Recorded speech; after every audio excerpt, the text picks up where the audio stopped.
it's Kellene Bishop, the Preparedness Pro, and I'm going to do something that I haven't done before on camera because I was curious. I know that you're curious.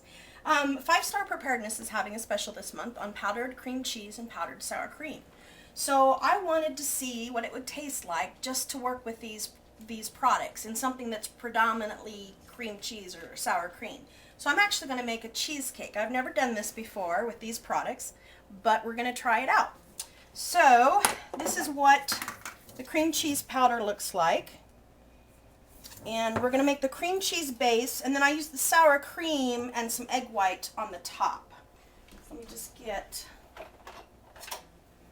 Alright, so I'm going to do 3 cups of cream cheese powder.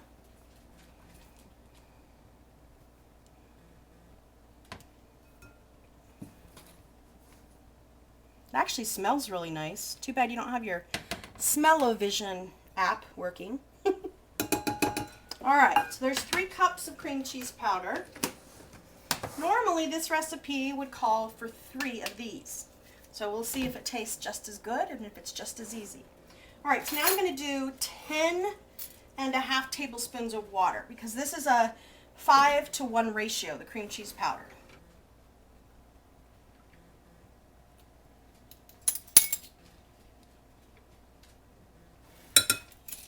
Okay,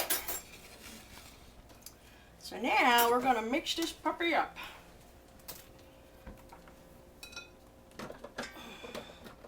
Exciting stuff, huh? Power tools and everything.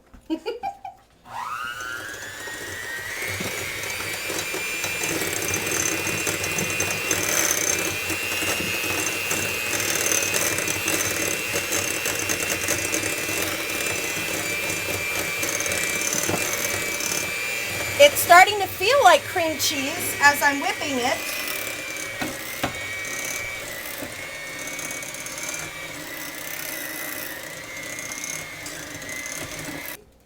Alright, this feels very much like a room temperature cream cheese consistency. Alright, so this is the density of cream cheese that I would expect to see. It's more of the some of the cream cheese substitutes that you see out there. And I took just a little bit of a taste of it while I was making it. It tastes more like a cheese, actually, rather than a fluffy dairy product. So it's nice and creamy. I'm pleasantly surprised so far. Now I'm just going to add 4 eggs, with the exception of one of the eggs I reserved the egg white. And 3 tablespoons. The more I eat that cream cheese, the more I actually like it better than the stuff I normally get. 3 tablespoons of lemon juice. And we are just going to whip that up. This is very, very simple cheesecake at its finest. One of the keys to making this, I found in making the second batch, is mixing it just a little bit longer and getting more of that fluffy texture so that my cheesecake's not going to be really dense. We're just going to mix this until it gets smooth. Then I'm going to put it in the oven at 350 for just a little bit. And then I'm going to take it out, and then I'm going to top it with a sour cream and an egg white mix. Bake it for another 10 minutes. So I'm just going to mix this for now.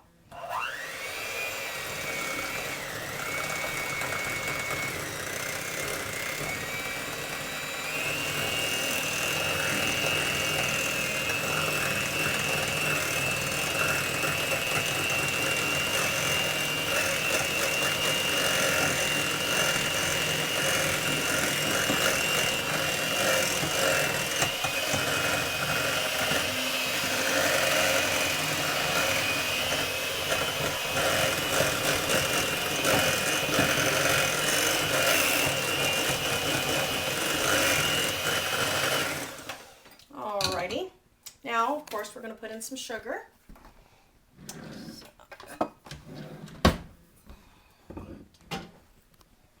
Just a cup of sugar.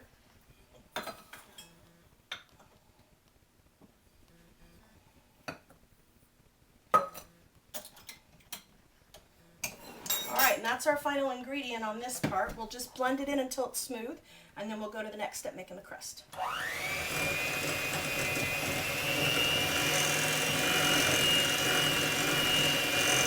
Okay, Okay, so now I'm just going to make the graham cracker crust. Just stuff a bunch of graham crackers. I picked 14 of them into a Ziploc bag. And I love this handy dandy little tool.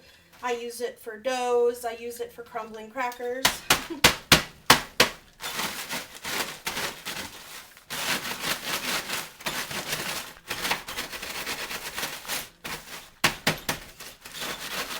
Get it nice and fine.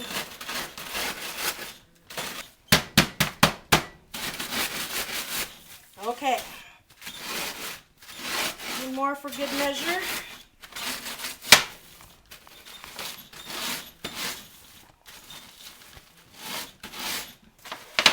All right. So we're just going to put that in this little bowl and mix it up.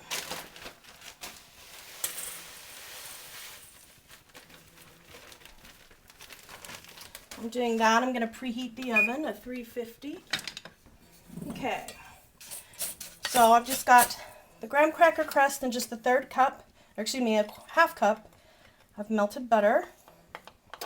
Butter is a heck of a lot better for you than margarine or canola oil, etc. Okay, so this is good. Now, we're just going to take our spring mold. This is our spring form pan. It's just the 9 inches. Now when I make cheesecake in the pressure cooker, I have to use the 7-inch spring form because this doesn't fit in the actual pressure cooker. So this is real simple. Nothing fancy. We're just going to pat this down. And I'm going to let my little roller help me out a little bit here.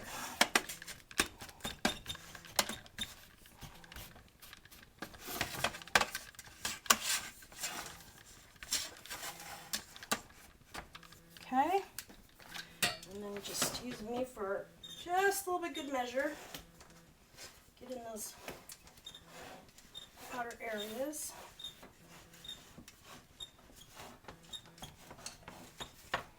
Okay, now you can do this ahead of time and cool it in the refrigerator if you want, but it really doesn't make any difference. You've got to, once you put it in the oven, your fats are going to get liquidy again anyway. So I would worry about just letting it cool before you actually serve the cheesecake. All right. Now there are so many things if I like this recipe, there's so many things that I'm going to do with this, such as putting key lime juice in there instead of some of the water to mix up the sour cream or cream cheese. That's something you can really get away with when you're working with these powdered goods, is you don't have to use just flavorless water. You can make things really exotic and fabulous by just getting creative, using juice. Like we could use mango juice instead of water to make the cream cheese and then have more of a mango cheesecake, or key lime juice, or chocolate milk. And there's all different kinds of things you could do instead. So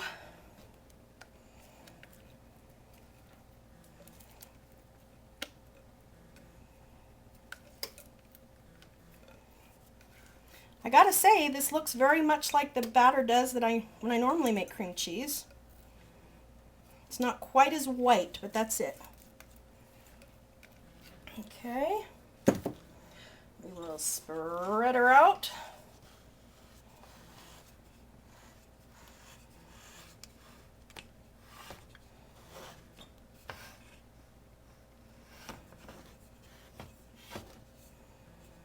Okay, we're good.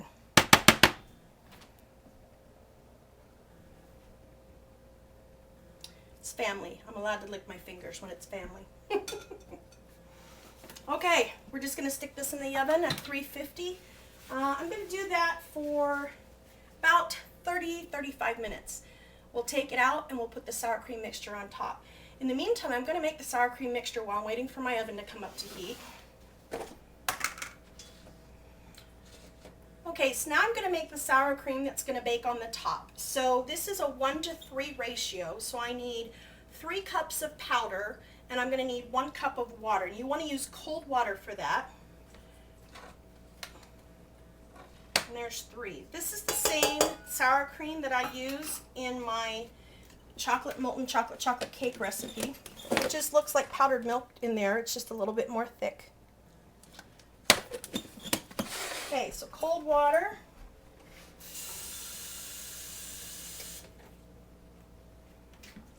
There we go. Let's see.